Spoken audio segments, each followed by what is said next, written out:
Welcome everybody to Forza Horizon 4, and today we're taking a look at the 1972 Lamborghini Jarama S. Now this is a 2+2 Grand Tourer, styled by Bertone, and yeah, it was produced between 1970 and 1976, with its period around being split into two different periods, between the standard version and this S version. The standard version was built between 1970 and 1973, and this S version was built between 1972 and 1976. 320 were built in total, with 152 of them being this S version.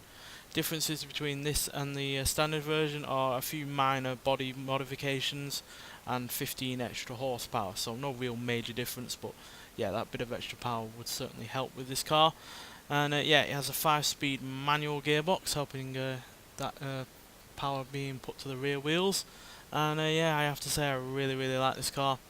It's a significant car in the Forza series in the fact that it's the first car outside of the Miura to be a Lamborghini from before the 1980s to be on a Forza game, which is in itself a really good thing, because yeah, we've had the Miura for a long time and I do like that car, but was getting a bit old just having only that car before the 80s from Lamborghini. So yeah, really glad we got this, and hopefully it means that we get more Lamborghinis from around that time, because I think this was their 6th vehicle they ever made.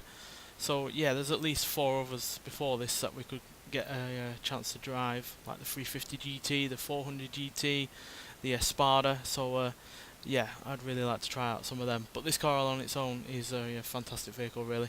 I like its headlights, which pop open like that. They sort of remind me like of the Alfa Romeo Montreal when they're covered up like that. And yeah, the best bit about this car though is the engine, which is a masterpiece, quite frankly. It's a 3.9 litre V12 engine producing 365 horsepower and 300 pounds-feet of torque. So yeah, even though that is more power than the Miura, obviously because that car is lighter than this, it is a faster car, but that is still nonetheless more power than the Miura, making this the most powerful car Lamborghini made at this point. And yeah, it's even quite practical, as you can see. Like I said, it's a 2+2 Grand Tourer. And even though those seats at the back are quite small, they are nonetheless seats that you can use. It all depends on who you're putting in them really, though, to be honest. And yeah, it's even got a boot, which, you know, isn't something you can say about every Lamborghini that's ever been produced, that's for sure. Though quite frankly, considering the shape of the rear end, that could have easily been a hatch to make it even more practical.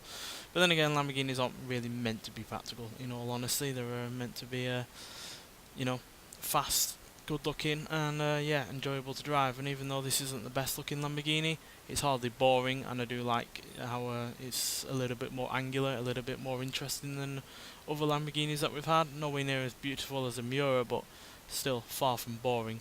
And yeah, despite the fact it has that engine right up front, being a big V12 engine, it still has a 53-47 weight distribution split. So yeah, not far off bang on 50-50 weight distribution, despite having that rather large engine up front. So yeah, love it. I really can't emphasise how much I really do like the fact that this car is on this game. So yeah, to see why I love it so much, let's get it out there and see what it can do. So yeah, being a Grand Tourer, this is quite a weighty vehicle at 3,389 pounds, which is around 600 pounds more than the Miura. But obviously this car has more to it. It's not just a two-seater, it's, you know, a Grand Tourer. It's supposed to be a little bit more luxurious, supposed to be a little bit more practical, because, you know, it's going to go long distances. It's made for going long distances, so that's why it is such a larger, more practical vehicle. And yeah, that quite frankly hasn't really hindered the handling, to be honest. I do really rather like how this car drives. It's not pin sharp or anything like that. It does have some flex to the body. It does roll in certain cases, but considering how much weight it actually has and the age of the vehicle, it's really not half bad. And yeah, the best thing, like I said, is the engine, which pretty much dominates the entire experience of this vehicle.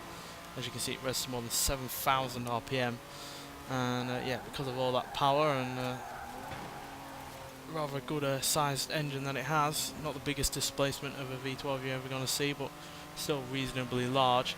It can do 0 to 60 in 7 seconds, 0 to 115 seconds, and go into a top speed of 155 miles an hour, which is really rather decent.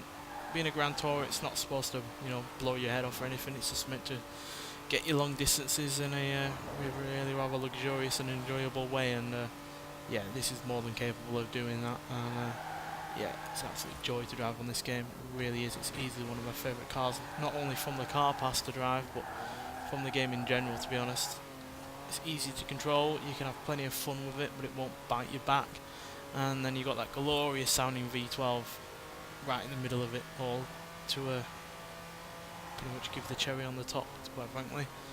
And yeah, the fact that it's reasonably quick as well is also an added bonus. So yeah, really love this car, and like I said earlier, I really do hope that it is a sign that they will bring more Lamborghinis from this period out. Because yeah, like I said, there was plenty of vehicles that they produced before this that isn't just the Miura, and quite frankly, I'd love to see all of them on either this game or a future Forza game. Because yeah, Lamborghinis from before the 80s have been severely underrepresented on Forza games, and yeah, it's about time we got more of them. And I'm glad this is the first of them, quite frankly, because it's brilliant. Might not be the most beautiful or the best handling or even the fastest Lamborghini ever, but it's far from the most boring, and yeah, is certainly an interesting part of their history that I'm glad has been represented. Nonetheless, thanks for watching, and I'll see you in the next one. Bye.